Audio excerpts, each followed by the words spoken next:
Okay, सो ये आज का नया चैप्टर है इन्वायरमेंटल बायोलॉजी। इसमें आपको हम इन्वायरमेंट के बारे में बताएंगे। इन्वायरमेंट है क्या चीज़?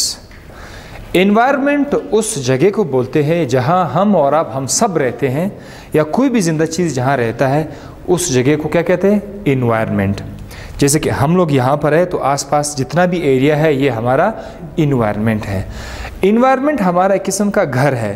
क्यों? क्योंकि ये आपको शेल्टर प्रोवाइड करते हैं, ये आपको फूड प्रोवाइड करते हैं, ये आपको घर, छत, पानी वगैरह आपको प्रोवाइड करते हैं। यानी ज़िंदा चीज़ों की जितनी भी ज़रूरियात है वो सब के सब कौन प्रोवाइड करते हैं? इन्वायरमेंट।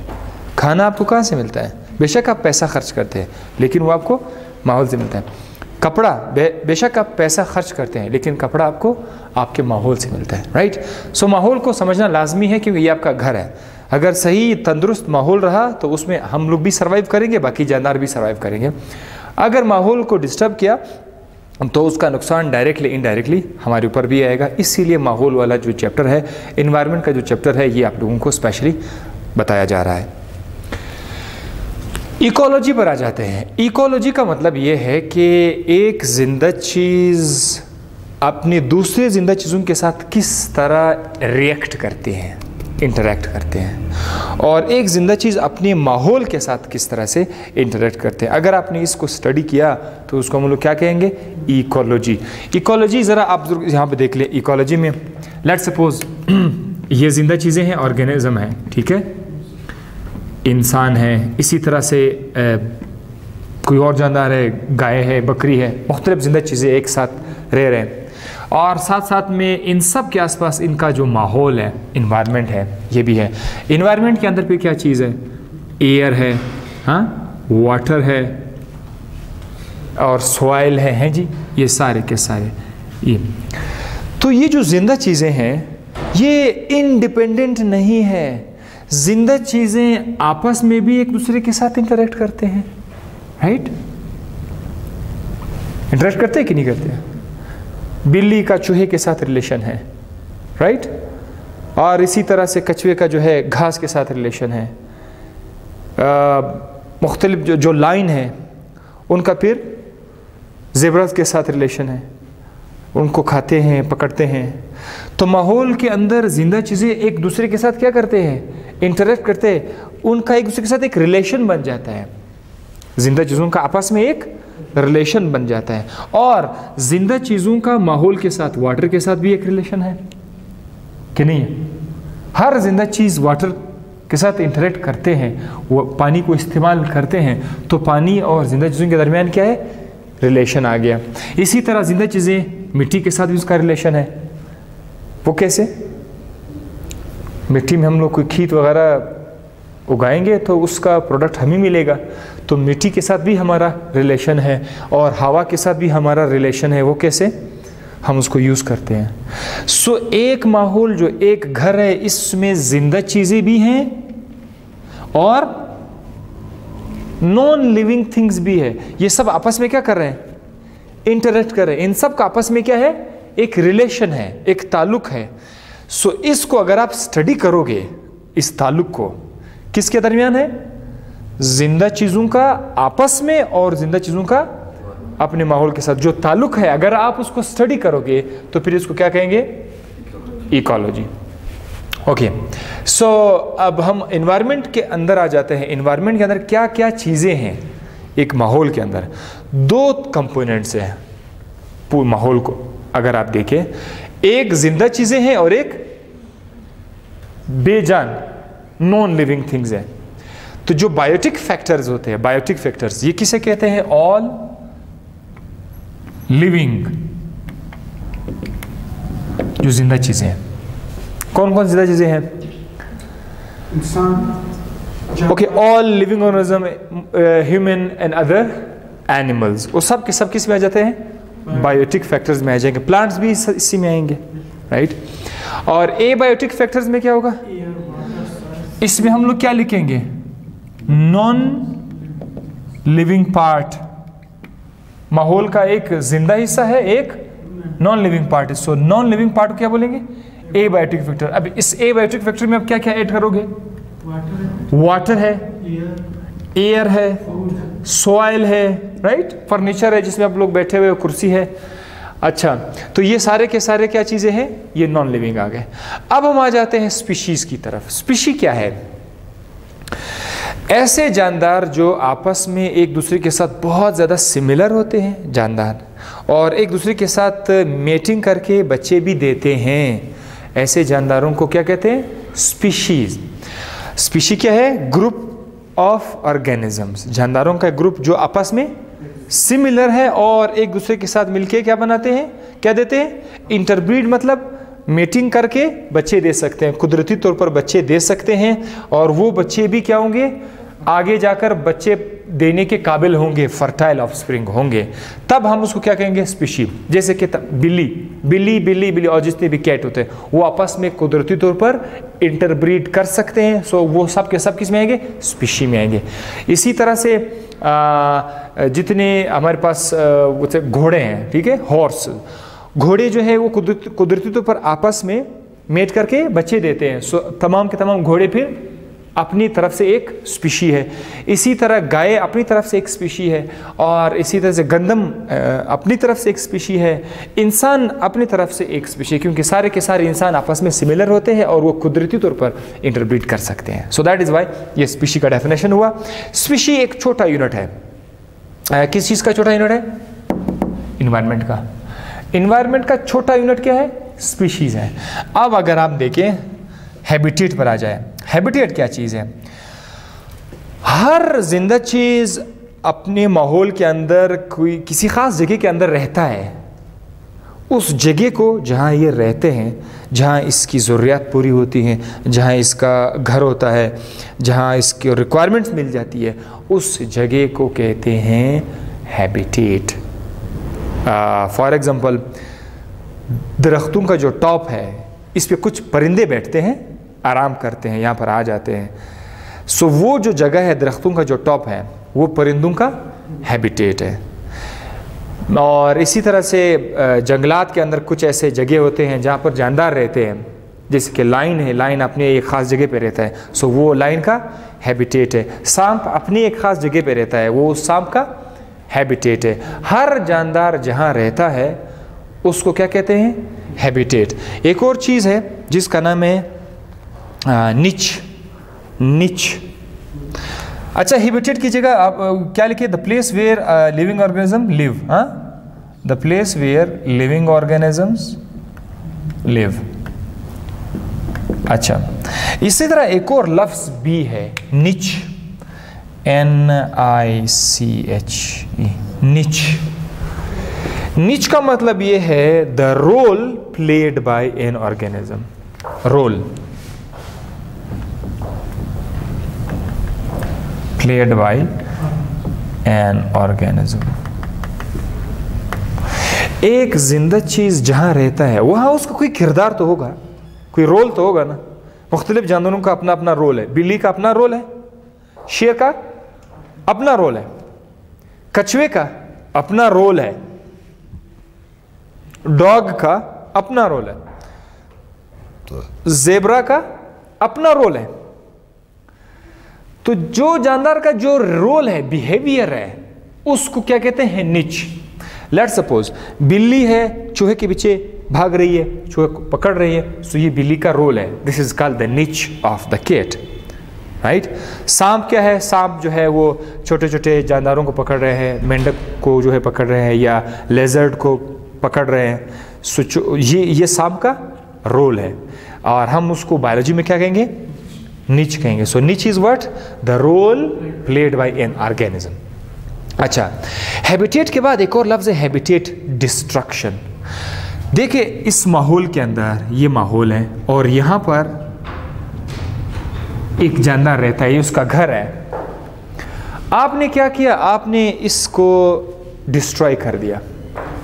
हैबिटेट इसका, कि जानदार यहाँ पर रहता है, आपने इसको डिस्ट्रॉय कर दिया, दिस इज डिस्टर्ब कर दिया, this is called as habitat destruction. इससे क्या होगा? What will happen from this?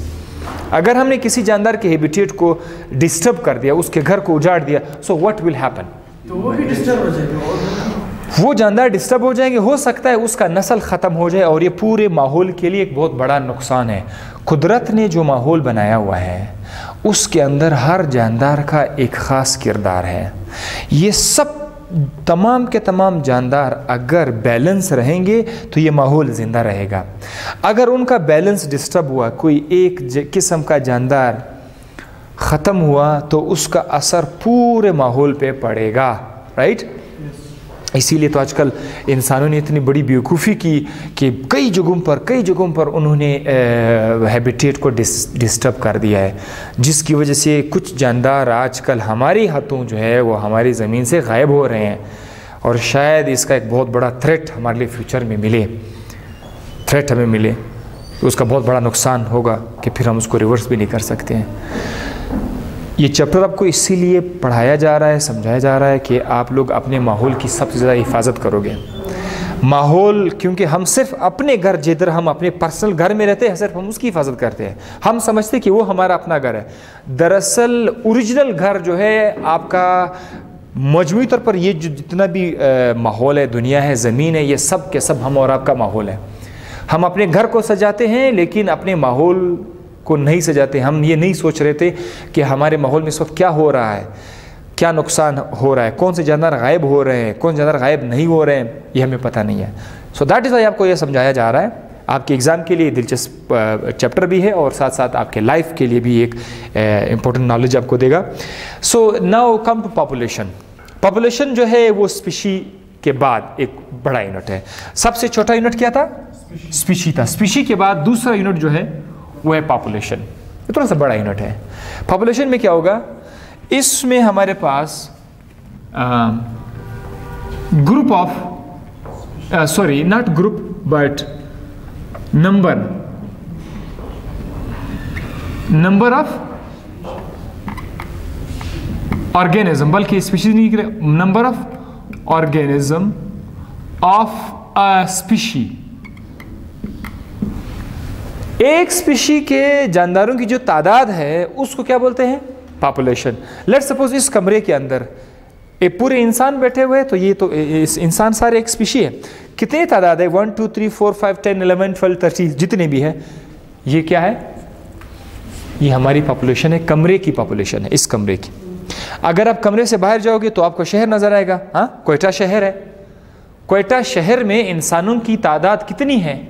जितनी भी है वो फिर क्वेटा का पॉपुलेशन है। अगर आप पूरे बलूचिस्तान के अंदर लोगों की तादाद देखोगे तो फिर वो बलूचिस्तान का पॉपुलेशन है। सो पॉपुलेशन में आप लोग एक चीज़ का ख्याल रखिएगा, पॉपुलेशन में जगह और टाइम का बोलना लाजमी है। क्या क्या? Time and space. अगर आप कहते हैं इंसानों की आबादी, तो इंसानों की आबादी तो इस वक्त इस कमरे में अलग है, इस कमरे में अलग है, कमरे से बाहर जो गली है वहाँ पर अलग है, और क्वेटा में अलग है। इसीलिए आपने क्या बताना होगा? कौन सा जगह? रूम, सिटी, प्रोविंस, ये आपने शो करना है। प्लेस, अगर स्पेस समझ नहीं आ रहा है तो फिर क्या करें? प्लेस बोलना होगा। So the number of individual of species in a particular place, एक खास जगह के अंदर जानदारों की तादाद। जगह बोलना जरूरी है वरना पॉपुलेशन गलत हो जाएगी। दूसरी बात यह है, टाइम का बोलना भी जरूरी है। इस वक्त इस टाइम इस कमरे में कितनी तादाद है आपको पता है, लेकिन 2 घंटे के बाद शायद इस कमरे में तादाद कुछ और हो जाए, कुछ लड़के आ जाए, कुछ चले जाए। इसीलिए पॉपुलेशन बोलते वक्त टाइम को भी बोलना होगा। The number of individuals in a particular place and particular time. Time के साथ भी बोलना होगा क्योंकि पॉपुलेशन टाइम के साथ चेंज होता रहता है। सही है, इसीलिए ये पॉपुलेशन आया। अच्छा, कम्युनिटी फिर क्या चीज़ है? कम्युनिटी जो है ये आपका तीसरा लेवल है। ये फिर थोड़ा सा बड़ा यूनिट है आपके माहौल का, और भी बड़ा यूनिट है। इसमें हम लोग क्या करते हैं? मुख्तलिफ पॉपुलेशंस को एक साथ हम लोग लाएंगे। सो कम्युनिटी में क्या करेंगे? डिफरेंट पॉपुलेशंस या डिफरेंट स्पीशीज लिविंग टुगेदर।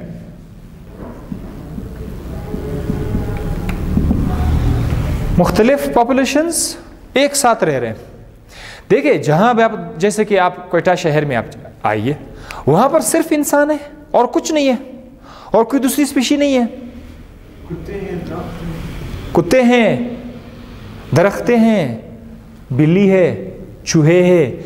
भाई जहां हम रहते हैं हमारे साथ है और हमसाये भी रहते हैं, बिल्ली की शक्ल में, गाय की शक्ल में। तो फिर ये क्या हुआ? डिफरेंट स्पीशीज आई। जब डिफरेंट स्पीशीज एक साथ आप लोग पढ़ोगे तो उसको फिर क्या कहेंगे?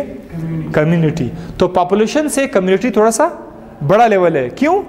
क्योंकि पॉपुलेशन में सिर्फ एक किस्म के जानदार आ रहे थे, लेकिन कम्युनिटी में मुख्तलिफ किस्म के जानदार हैं। पॉपुलेशन में आप एक सिर्फ इंसान को पढ़ रहे थे, लेकिन कम्युनिटी में इंसान के साथ जो गाय, बकरी, चूहा वगैरह है वो भी आप लोग साथ जमा कर रहे हैं। So community is a little bit bigger unit than the population. Okay, so Quetta को आप एक कम्युनिटी कह सकते हैं क्योंकि इसके अंदर मुख्तलिफ स्पीशीज रह रहे हैं। अच्छा, कम्युनिटी छोटी छोटी भी आ सकती हैं, बड़े बड़े कम्युनिटीज़ भी आ सकते हैं। ठीक है, कम्युनिटी बड़े भी हो सकते हैं, छोटे भी हो सकते हैं।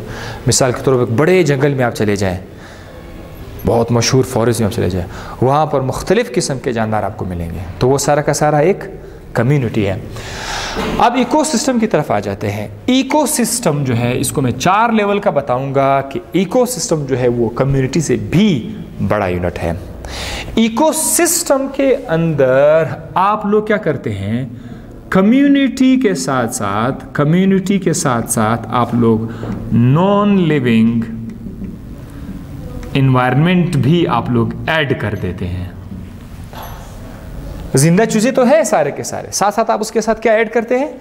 माहौल। जिंदा चीजें प्लस उनका माहौल दोनों एक साथ होकर क्या बनाएगा? इकोसिस्टम बनाएगा। कम्युनिटी में माहौल था? नहीं था। कम्युनिटी में सिर्फ और सिर्फ जानदार थे, लेकिन अगर आप इसी कम्युनिटी के साथ माहौल को ऐड करोगे, यानी हवा, पानी, मिट्टी ऐड करोगे, तो इसे क्या बनेगा? कम्युनिटी बनेगी, राइट? इकोसिस्टम बनेगा। सो क्वेटा को इकोसिस्टम भी आप बोल सकते हैं। क्यों? क्योंकि यहाँ पर वाटर है, सॉयल है और मिट्टी है, और साथ साथ जिंदा चीज़ें भी हैं। So this can be called a community. Quetta को पॉपुलेशन लेवल पे भी देख सकते हैं, कम्युनिटी लेवल पे भी आप देख सकते हैं, और इकोसिस्टम के लेवल भी आप देख सकते हैं। इसी तरह आप किसी बड़े जंगल में जाएंगे तो वहाँ पर आपको कम्युनिटी तो नज़र आएगी, साथ साथ उसका आसपास का माहौल भी नज़र आएगा। So that is why it's called an ecosystem. Biodiversity फिर क्या चीज़ है? बायोडाइवर्सिटी का मतलब ये है the type and the number of individuals. Type and the number of individual is called biodiversity. Biodiversity का मतलब ये है कि किसी इलाके के अंदर जानदारों की तादाद और किस्में, तादाद और किस्में।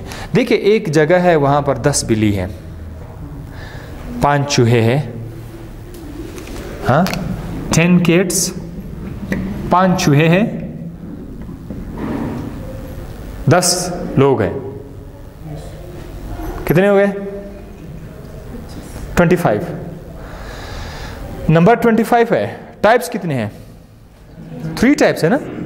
सो 3 टाइप्स है, 25 टोटल तादाद है। ये इस इलाके की बायोडाइवर्सिटी है। एक और इलाके पर हम गए, वहाँ पर हमें 10 गाय मिले और 10 चूहे मिले, 5 डॉग्स मिले, 1 हाथी मिला, और वहाँ पर सम 100 बर्ड्स हमें मिले।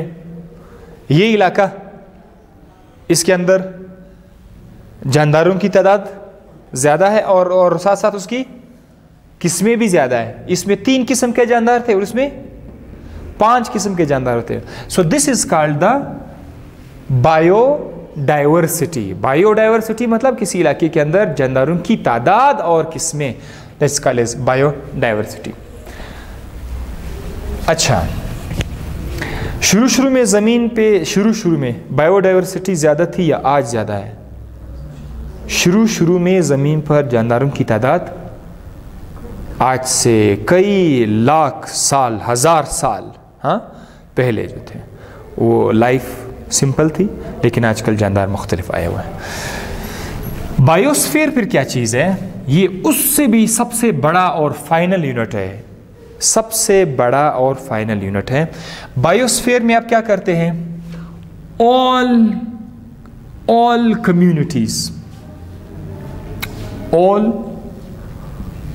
कम्युनिटीज या फिर ऑल इकोसिस्टम्स,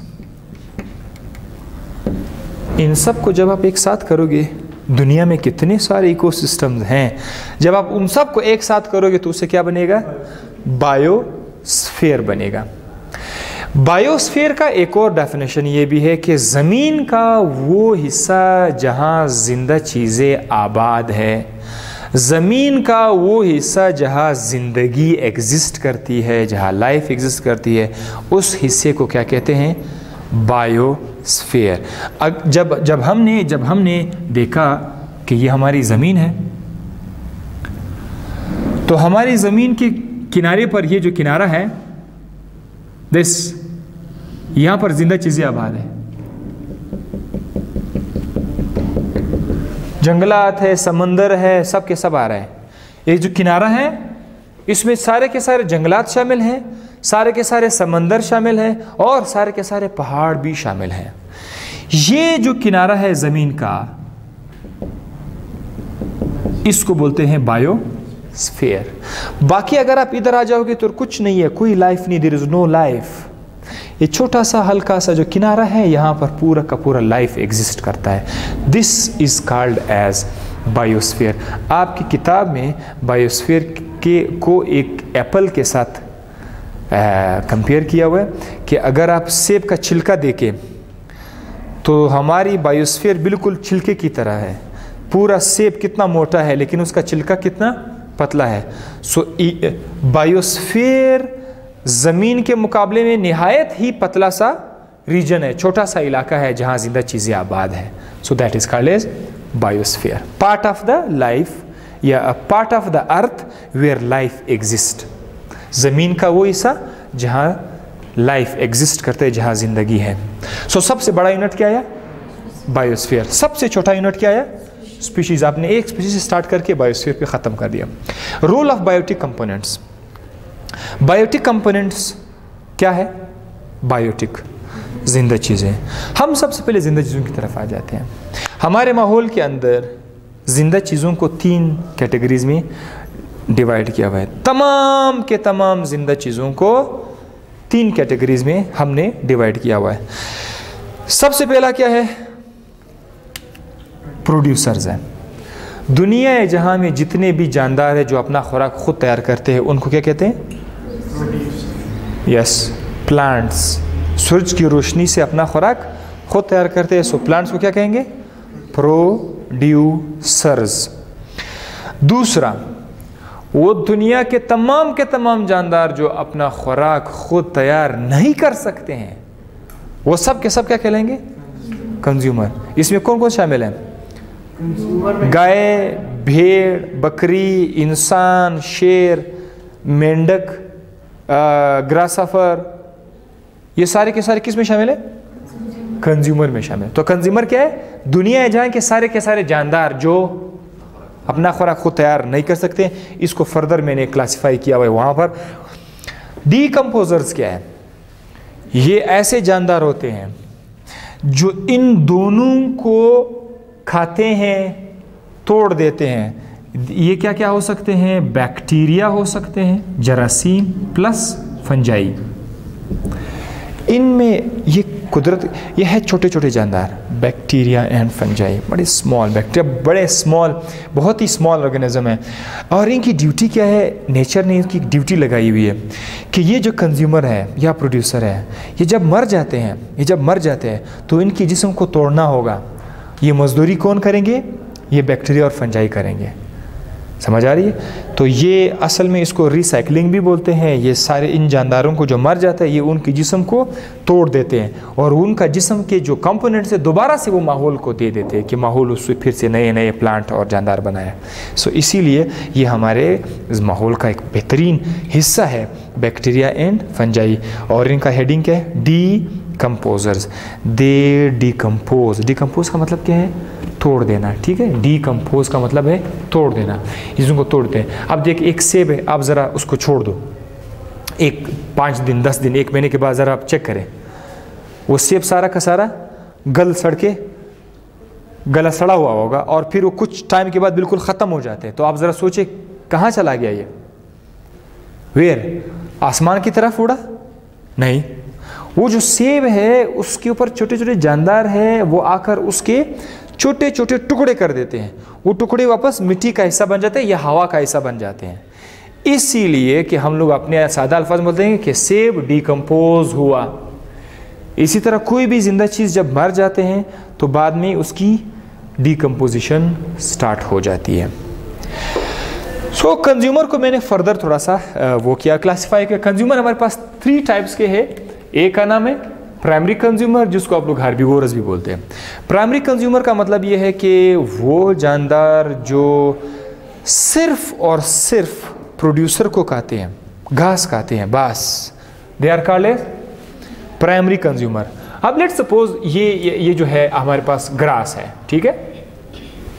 ग्रास खुद क्या है? ग्रास कंज्यूमर है या प्रोड्यूसर है? गुड, प्रोड्यूसर है। तो ग्रास को डायरेक्टली कौन खाते हैं? यस, इसमें कौन से आते हैं? शीप है और गोट है। अच्छा, ग्रास हॉपर है? Grasshopper. सो ये जो डायरेक्टली घास को खाते हैं उनको हम लोग क्या नाम देंगे? प्राइमरी कंज्यूमर, या इसका दूसरा नाम क्या है? हर्बिवोरस। हर्बिवोरस जो घास को खाते हैं। अब सेकेंडरी कंज्यूमर क्या है? ये वो जानदार है जो किसको खाते हैं? जो प्राइमरी कंज्यूमर को खाते हैं। ये देख, ये निशान का मतलब क्या है? ये वो जानदार है जो प्राइमरी कंज्यूमर को खाते हैं। आपका ये प्राइमरी कंज्यूमर है। हाँ, तो प्राइमरी कंज्यूमर में हमने देखा कि ग्रासहॉपर को किसने खाया? लेट्स सपोज फ्रॉग आया, फ्रॉग ने किसको खाया? ग्रासहॉपर को खाया। तो फ्रॉग क्या है? सेकेंडरी कंज्यूमर है। अच्छा, फिर टर्शरी कंज्यूमर, ये वो कंज्यूमर है जो सेकेंडरी कंज्यूमर को खाते हैं। हमने देखा कि फ्रॉग को फिर किसने खा लिया? स्नेक ने खा लिया। तो स्नेक क्या है? टर्शरी कंज्यूमर है। अब अगर स्नेक को कोई और जानदार आके खा ले, लेट्स सपोज स्नेक को ईगल ने खा लिया, सो ईगल क्या होगा? क्वाटरनरी। तो टर्शरी तो खत्म होगा, टर्शरी के बाद क्या है?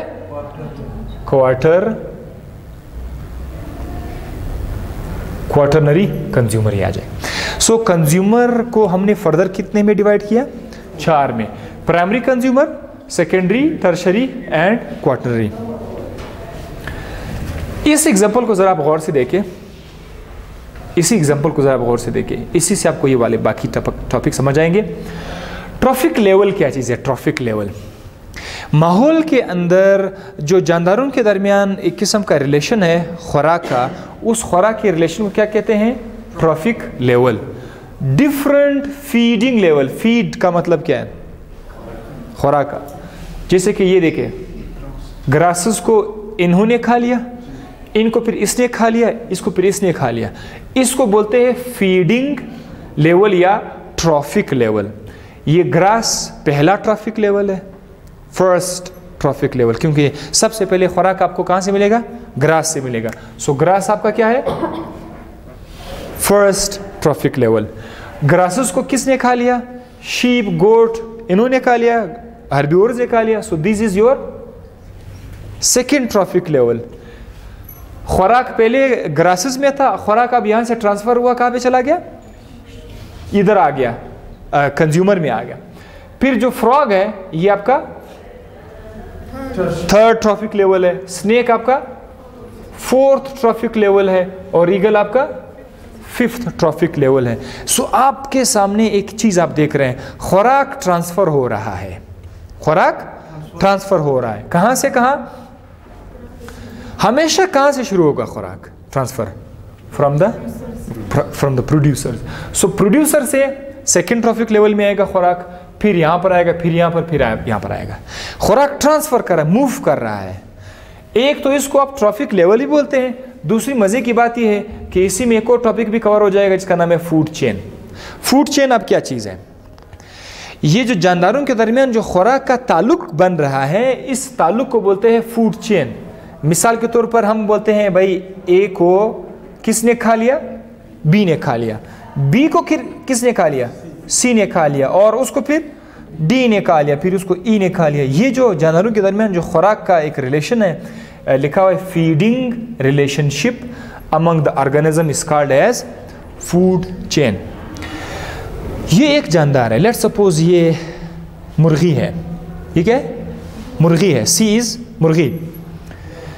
क्या मुर्गी को हमेशा सिर्फ एक ही तरह का जानदार खाएगा? डी खाएगा, और कोई जानदार नहीं है।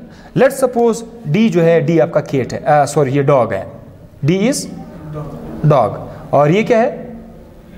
मुर्गी है।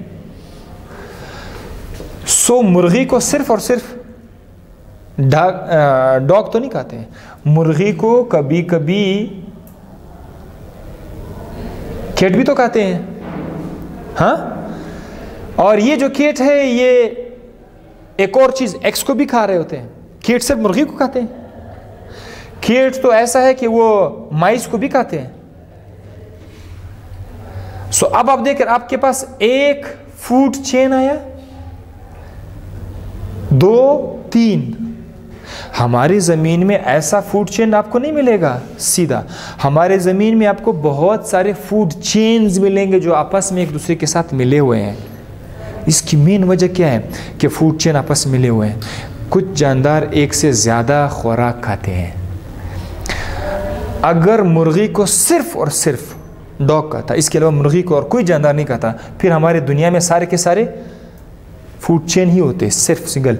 लेकिन अब चूंकि एक चीज़, एक जानदार को एक से ज़्यादा शिकार खाते हैं, एक जानदार एक ज़्यादा खुराक को खाते हैं, इसीलिए हमारे पास फूड चेन के बजाय फूड वेब आ रहा है। फूड वेब क्या है?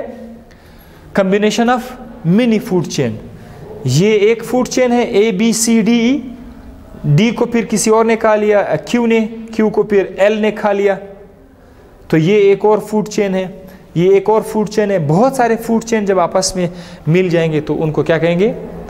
फूड वेब कहेंगे। रिपीट करता हूँ, फूड चेन क्या है? जानदारों के दरमियान खुराक का जो रिलेशनशिप है, इस रिलेशनशिप को क्या कहते हैं? फूड चेन में खुराक ट्रांसफ़र हो रहा है एक जानदार से दूसरे में, फिर वहाँ से वहाँ, वहाँ वहाँ, इस तरह से मूव कर रहा है। और फूड वेब क्या है? बहुत सारे फूड चेन जब एक साथ हो जाएंगे तो उसको क्या कहेंगे? उसको फूड वेब कहेंगे। एक फूड चेन दूसरे फूड चेन के साथ कनेक्ट है, दूसरा फूड चेन तीसरे के साथ कनेक्ट है। पूरी दुनिया में जो है फूड वेब होता है, राइट? वो आपस में कनेक्ट होते हैं। इसके बाद हम आ जाते हैं एनर्जी फ्लो की तरफ। एनर्जी फ्लो में मैं आपको यही एग्जांपल से सब कुछ बताऊंगा। ये जो कौन सा एग्जांपल आपको मैंने पढ़ाया कि भाई ग्रास को किसने खा लिया? ग्रासहॉपर ने, ग्रासहॉपर को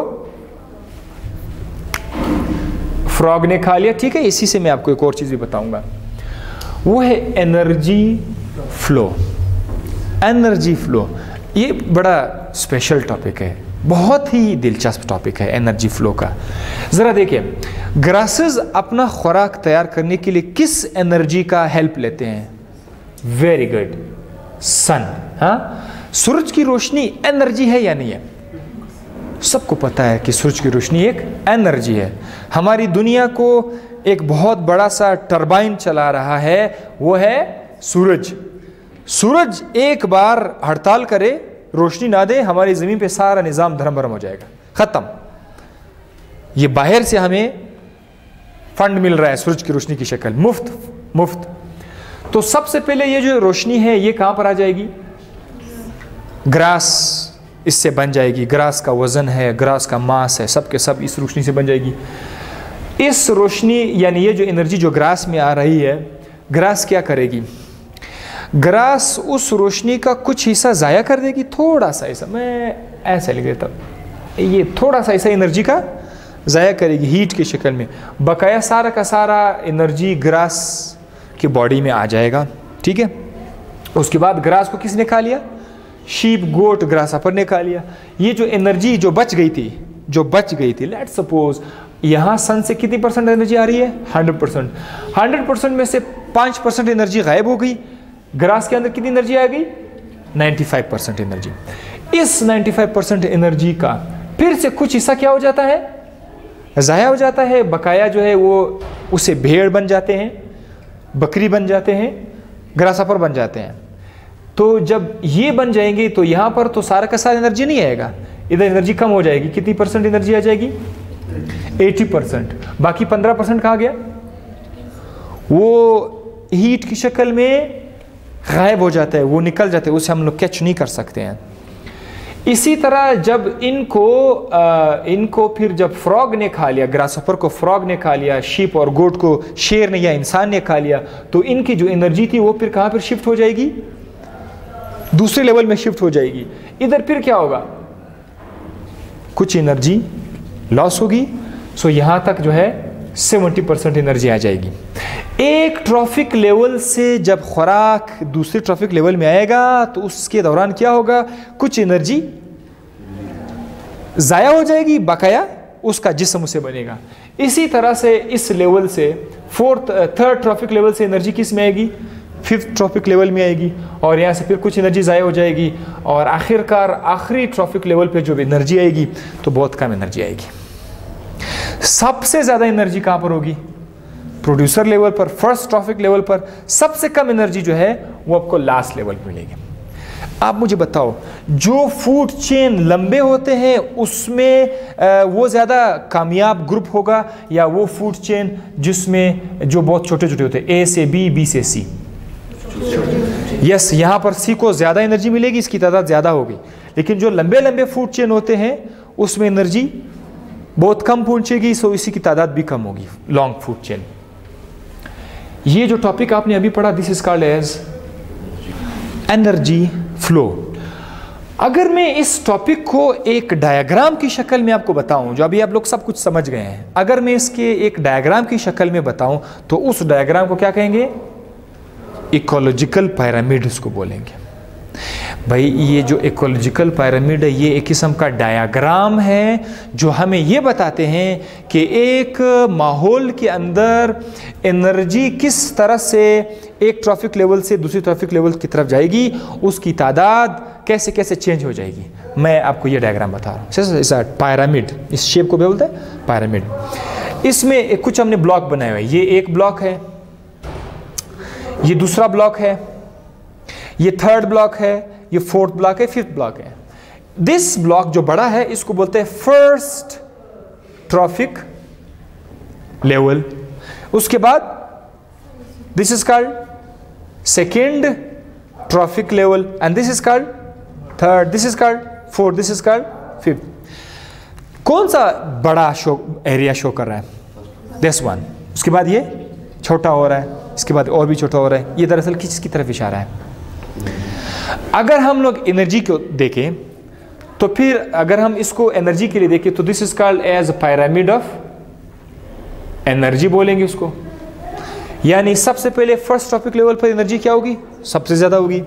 सेकेंड ट्रॉफिक लेवल पर एनर्जी उससे कम होगी, और भी कम हो जाएगी, और फिर ये डायग्राम किसको शो करेगा? पिरामिड ऑफ एनर्जी को शो करेगा। और अगर मैं इस डायग्राम को पिरामिड ऑफ मास बनाऊं, पिरामिड ऑफ बायोमास। बायोमास क्या चीज है? Biomass total amount of living matter, हाँ, जितना जिंदा चीजें हैं उसके वजन करो, उसको क्या बोलेंगे? बायोमास।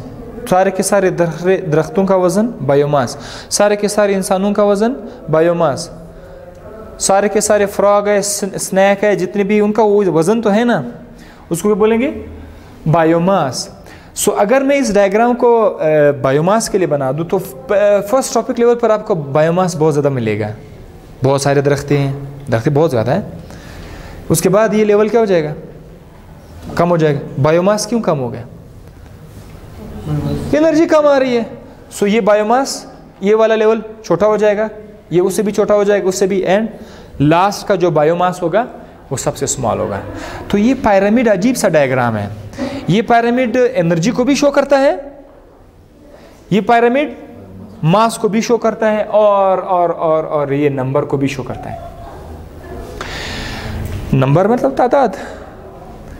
फर्स्ट टॉपिक लेवल पे 1 करोड़ जानदार है, सेकेंड टॉपिक लेवल पे 50 लाख है, थर्ड पे 25 लाख है, 5 लाख है, 2 लाख है। सो ये डायग्राम अगर जानदारों की तादाद बताए तो फिर इसका नाम क्या होगा, pyramid of numbers. This will be called as pyramid of numbers. So hope you got this chapter. Thank you. We'll see you in the next video.